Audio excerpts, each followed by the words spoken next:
She stepped into the training yard with a faded t-shirt, a worn backpack, and her hair tied low, looking like a logistics worker who took a wrong turn. The recruits laughed. Army takes backstage volunteers now. In a combat drill, a male soldier grabbed her collar, tore her shirt down the back, and shouted, "Girls like you are only good at hiding." But when her back tattoo was revealed, a veteran colonel suddenly stood at attention and saluted. The whole camp froze. This wasn't just any tattoo, but the covert symbol of Ghost Viper. Olivia Mitchell didn't belong there, at least not in the eyes of the others. She'd rolled into the NATO training camp in a beat-up pickup truck. Its paint chipped its tires, caked with mud from some back road. Nobody would have guessed she came from one of the wealthiest families in the country, raised in a world of private tutors and gated estates. Olivia didn't carry that world with her. No designer labels, no polished nails, just a plain face and clothes that looked like they'd been washed 100 times. Her boots were scuffed, her backpack held together by a single stubborn strap. But it wasn't just her look that set her apart. It was her stillness, the way she stood with her hands in her pockets, watching the chaos of the camp, like she was waiting for a signal only she could hear. The first day was a gauntlet. Captain Harrow, the head instructor, was a mountain of a man with a voice that could stop a riot. He paced the yard, sizing up the cadets, his eyes locking on Olivia. He barked, pointing a finger. "What's your deal? Supply crew get lost." The group snickered. A girl named Tara, with a sharp blonde ponytail and a smile that didn't reach her eyes, whispered to the cadet next to her. "Bet she's here to check a box. Gender quota, right?" Olivia didn't blink. She looked at Harrow, her face calm, and said, "I'm a cadet, sir." Harrow snorted, waving her off. "Get in line then. Don't slow us down." During the first meal in the mess hall, Olivia carried her tray to a corner table away from the chatter. The room buzzed with recruits swapping stories, their voices loud, their egos louder. A guy named Derek, lean and cocky with a buzz cut, spotted her sitting alone. He grabbed his tray, strutted over, and dropped it on her table with a clatter. "Yo, lost girl," he said, loud enough for nearby tables to turn. "This ain't a soup kitchen. You sure you're not here to wash dishes?" The group behind him erupted in laughter. Olivia paused her fork halfway to her mouth and looked at him. "I'm eating," she said, her voice steady. Derek leaned in, smirking. "Yeah. Well, eat faster. You're taking up space real soldiers need." He flicked her tray, sending a spoonful of mashed potatoes splattering onto her shirt. The room howled. Olivia wiped the mess with a napkin, her hands slow, her eyes never leaving her plate. She took another bite like he wasn't even there. Warm-ups were a test of endurance, push-ups until your arms shook, sprints that burned your lungs, burpees in the dirt under a blazing sun. Olivia kept pace, her breathing steady, but her shoelaces kept slipping loose. They were old, frayed, barely holding her boots together. During a sprint, a guy named Lance jogged up beside her. Lance was the group's golden boy, broad-shouldered with a grin that said he'd never lost at anything. "Yo, thrift store," he called loud enough for the whole line to hear. "Your shoe's giving up. Or is that just you?" Laughter rippled through the group. Olivia didn't respond. She knelt, retied her laces with quick, precise fingers, and stood. But as she did, Lance bumped her shoulder hard. She stumbled, her hands hitting the mud, her knees sinking into the wet earth. The group howled. "What's that, Mitchell?" Lance said, smirking. "You signing up to clean the floors or just be our punching bag?" Olivia got up, wiped her palms on her pants, and ran on. Not a word. The laughter followed her all morning. During a break, Olivia sat on a wooden bench pulling a granola bar from her bag. Tara sauntered over with two other cadets, her arms crossed, her voice syrupy with fake concern. "Olivia, right. So, where are you even from? Did you win a contest to be here?" Her friends giggled, one covering her mouth like it was all too funny. Olivia took a bite, chewed slowly, and looked up. "I applied," she said, her voice flat like she was stating the weather. Tara's smile tightened. "Okay, but why?" She pressed, leaning in. "You don't exactly scream elite soldier. I mean, look at your everything." She waved a hand at Olivia's muddy t-shirt, her plain brown hair. Olivia set her granola bar down, leaned forward just enough to make Tara flinch. "I'm here to train," she said. "Not to make you feel better about yourself." Tara froze, her cheeks reddening. Whatever she muttered, turning away. "Weirdo. Hey, hold up for a sec. If this story's grabbing you, can you do me a quick favor? pull out your phone, give this video a like, maybe drop a comment below, just a word or two about what's hitting you. And hit subscribe. It means the world to keep telling stories, like Olivia's stories that remind us what it means to stand tall. All right, let's get back to it. The navigation drill was a new kind of hell. Cadets had to cross a forested ridge map in hand under a strict time limit. Olivia moved alone, her compass steady, her steps quiet against the pine needles.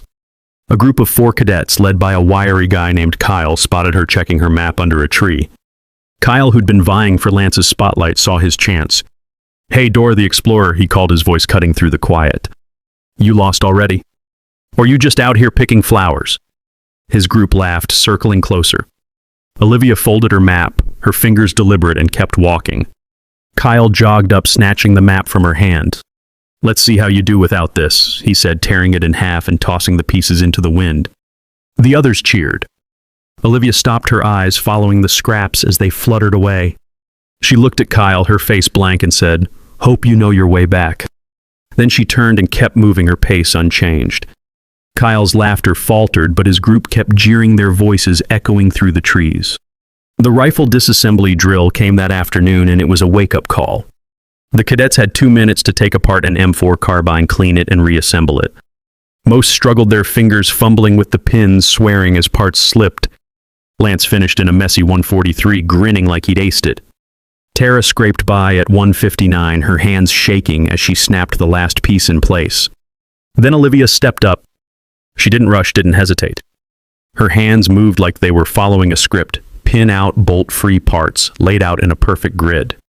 52 seconds. Not a single mistake. Sergeant Polk, the instructor, stared at the timer, then at her. "Mitchell," he said, his voice low. "Where'd you learn to do that?" Olivia wiped her hands on her pants and stepped back. "Practice," she said, her eyes on the ground. The training screen played a slow-motion replay, every move clean, no wasted motion. A lieutenant nearby muttered to Polk. Her hands didn't shake. "That's Special Forces steady." Lance overheard and scoffed. "So she can clean a gun," he said loud enough for Olivia to hear. "Doesn't mean she can fight." But during the break, a quiet cadet named Elena, who'd been watching Olivia closely, slipped her a spare map from her own kit. "You'll need this," Elena whispered, her eyes darting to make sure no one saw.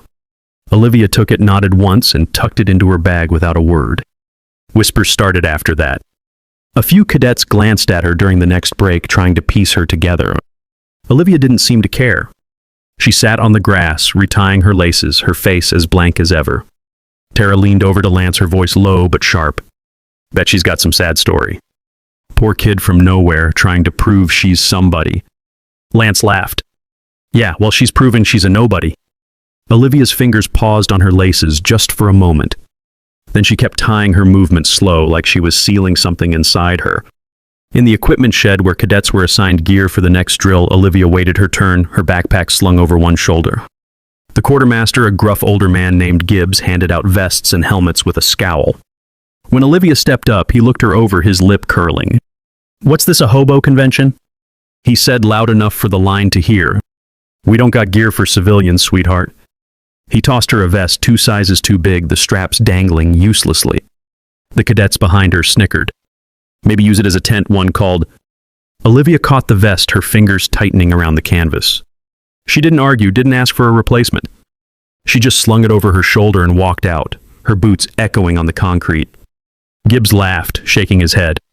"That one's gonna wash out by tomorrow," he said to the room. Outside, Olivia adjusted the vest with a few quick knots, making it fit perfectly, her hands moving with the same precision she'd shown with the rifle. The terrain run the next morning was brutal. 10 miles over rough ground, full gear, no brakes. Olivia stayed in the middle of the pack, her breathing, even her steps steady.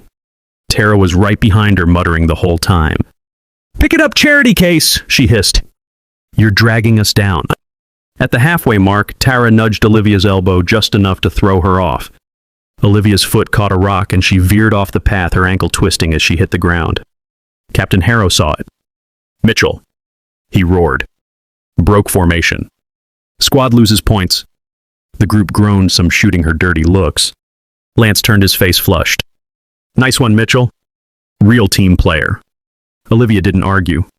She got back in line, her jaw tight, and kept running, her limp barely noticeable. When the run ended, Harrow pointed at her. 5 extra laps. Move. The others watched, some smirking, as Olivia started running again, her breath coming in short gasps. She finished, her face slick with sweat, her hands on her knees. No one offered her water. Tara tossed an empty bottle at her feet. Hydrate with air, she said, laughing. Olivia picked up the bottle, crushed it in her hand, and dropped it in the trash. Not a sound. During a night drill, the cadets were tasked with setting up a perimeter under simulated enemy fire. Flares lit the sky, and instructors shouted orders, creating chaos. Olivia worked alone, securing a rope barrier with steady hands. A cadet named Marcus Stocky and Loud decided she was an easy target. He grabbed her rope, yanking it free, and tossed it into the mud. Oops, he said, grinning. Guess you're not cut out for this, huh? The others nearby laughed, their flashlights bobbing as they watched. Olivia knelt, picked up the rope, and started over, her fingers moving methodically. Marcus wasn't done. He kicked dirt onto her hands, coating the rope in grime. Keep trying, princess, he said. Maybe you'll get it by morning. The group roared. Olivia paused, her hands still, then looked up at him. You done?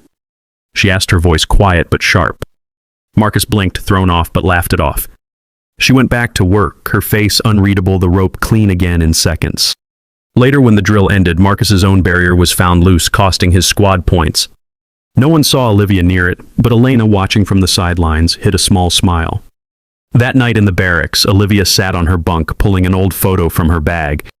It was creased, the edges worn, showing a younger her standing next to a man in a black jacket. His face was blurred, but his posture, shoulders back, eyes sharp, felt like it carried weight. She traced her finger over the photo, her lips pressing together, then tucked it away when she heard footsteps. Lance walked by, tossing his towel over his shoulder. Better sleep tight, Mitchell, he said. Tomorrow's shooting. Don't choke. Olivia didn't look at him. She lay back, hands behind her head, staring at the ceiling, her breathing slow and even. The long-range shooting exam was a make-or-break moment. 5 shots, 400 meters, 5 bullseyes, or you're out. The cadets lined up, nervous, fiddling with their scopes, whispering about wind speed. Tara went first, missing 2 shots, her face pale as she stepped back. Lance hit 4, cursing under his breath. Then Olivia walked up. Tara whispered to the girl next to her. Bet she can't even hold it right. Olivia settled into position, her movements calm, almost mechanical. 5 shots. 5 perfect hits, dead center. No hesitation, no scope adjustments. The range officer blinked at the target, then called it out. Mitchell. Perfect score. A colonel watching from a distance, an older man with gray hair and a chest full of medals, leaned forward. Who trained her? He murmured to his aide. That's a Spec Ops trigger. Lance overheard and rolled his eyes. Fluke, he said. Let's see her in combat. But during the equipment check, after the range officer found Olivia's rifle had a misaligned sight nobody else had noticed. She'd still hit every shot, compensating perfectly.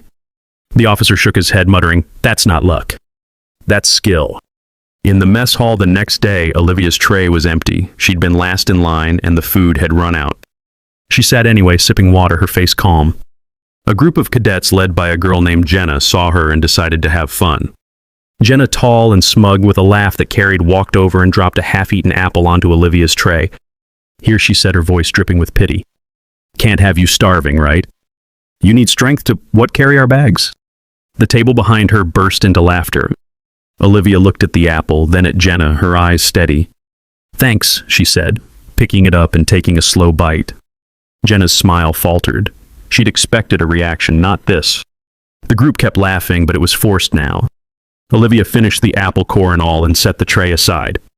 As she stood to leave, she brushed past Jenna, her shoulder just grazing her enough to make Jenna step back. The room went quiet for a moment, watching her go. The combat simulation was the real test. One-on-one, hand-to-hand, no weapons. Olivia was paired against Lance, who towered over her, his fists clenched, a grin spreading across his face. Before the whistle blew, he charged, grabbing her collar and slamming her against the wall. Her shirt tore the fabric, ripping from her shoulder to her back, exposing a faded black tattoo across her scapula. The squad burst into laughter. She's inked up too. Tara jeered. What is this, a biker gang? Lance leaned in his face, inches from hers. This isn't daycare, Mitchell. It's a battlefield. Go home, rookie. Olivia didn't move. Her eyes locked on his steady, unblinking. Let go, she said, her voice low. Lance laughed, but his grip loosened just for a second. She stepped back, turned, and the torn shirt fell lower, revealing the full tattoo, a coiled black viper with a shattered skull. The yard went silent. The colonel, the one who'd been watching, stepped forward, his boots crunching on the gravel. His eyes widened, his face pale. Who gave you the right to wear that mark? He asked, his voice shaking. Olivia stood there, her back straight, the tattoo stark against her skin. I didn't ask for it, she said quietly. It was given by Ghost Viper himself. I trained under him for 6 years. The colonel froze, then straightened his hand, snapping to his forehead in a salute. The other officers stared, their mouths open. Lance stumbled back, his face drained of color. An aide whispered, "No one bears that tattoo, unless they're his final student." Tara's smirk vanished. She looked away, her hands trembling. During a strategy briefing the next morning, Olivia sat in the back, her notebook open, her pen moving quickly. The instructor, a stern woman named Major Klein, was explaining defensive tactics when she called on Olivia, her tone sharp. "Mitchell, you got something to add, or you just doodling back there?" The room turned, expecting her to shrink.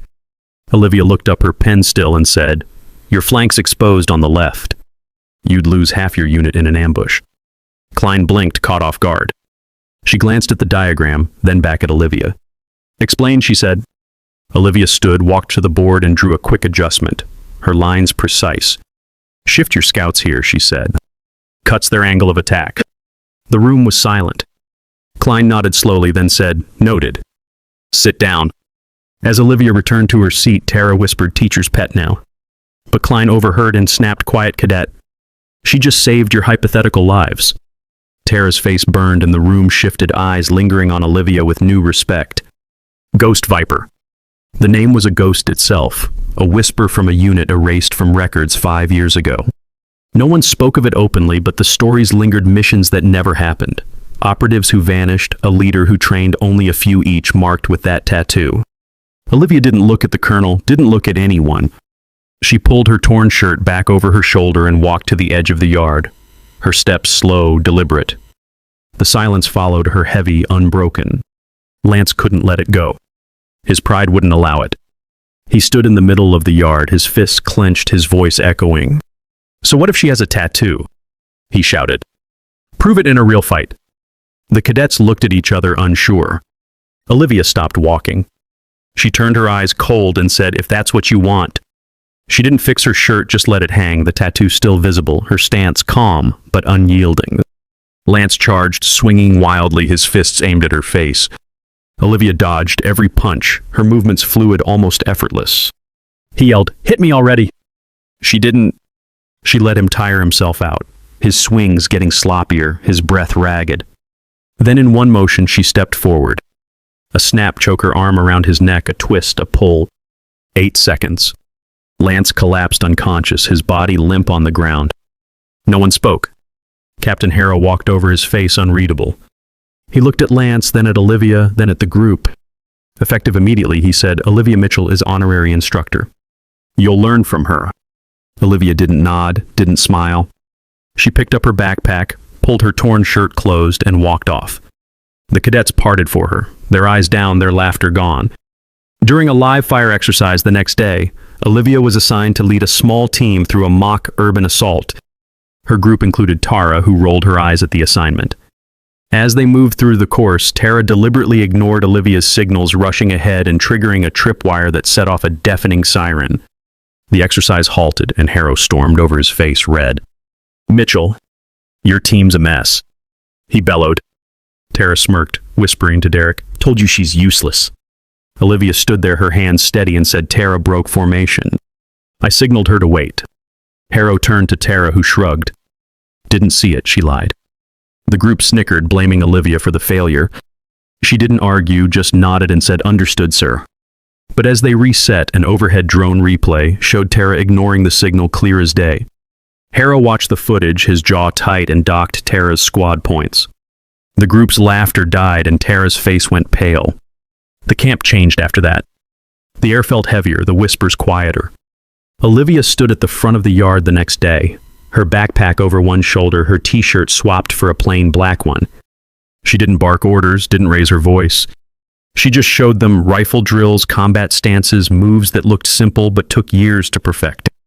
The cadets watched, some scribbling notes, others just staring. Tara sat in the back, her arms crossed, her face pale.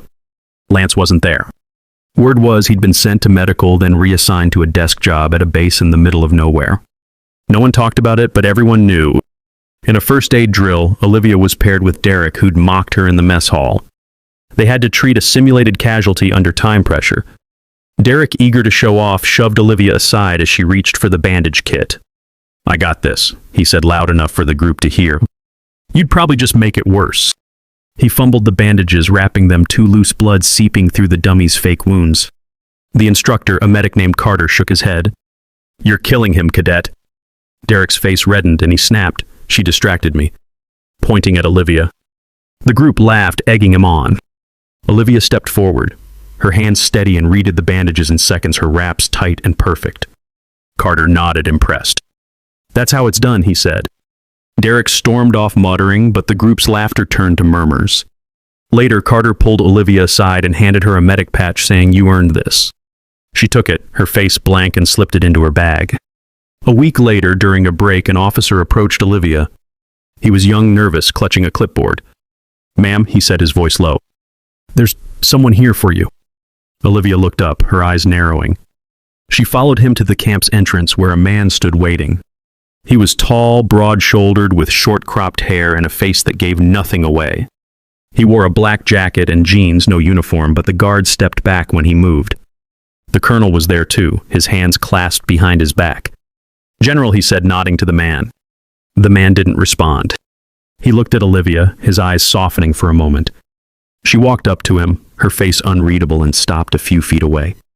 "You didn't have to come," she said. He tilted his head, almost smiling. "Yeah," he said. "I did."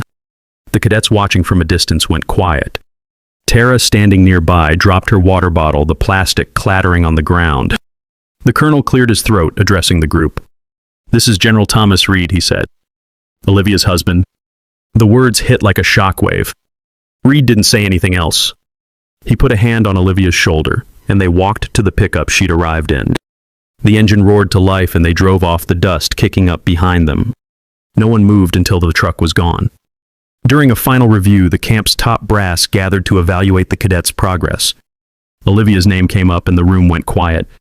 A junior officer, unaware of her story, suggested cutting her for lack of leadership. The colonel, the same one who'd saluted her, leaned forward, his voice low. "Mitchell's file is classified," he said. "But I'll tell you this, she's the only one here who could have run this camp blindfolded." He pulled out a sealed envelope stamped with a black Viper emblem and slid it across the table. "Her evaluations from Ghost Viper. Read them. Then tell me who's lacking." The officer opened it, his hands trembling, and went pale. The room stayed silent as he read, his eyes widening with every line. Olivia wasn't there. She didn't need to be. Her truth was already rewriting the story. The fallout was swift. Tara's sponsorship with a defense contractor vanished after a video of her mocking Olivia went viral. It wasn't Olivia who posted it, just a cadet with a phone and a sense of justice. Tara left the camp a week later, her head down, her bags packed. Lance's reassignment wasn't the end for him either. His name came up in an internal review, and he was discharged for conduct unbecoming. The others, the ones who'd laughed, who'd tossed empty bottles, didn't face formal punishment, but they carried something heavier. Shame. The kind that lingers, that makes you avoid mirrors. Olivia didn't return to the camp. Her name stayed on the instructor roster, but she never taught another session. Some said she was with Reed running a training program, no one could confirm.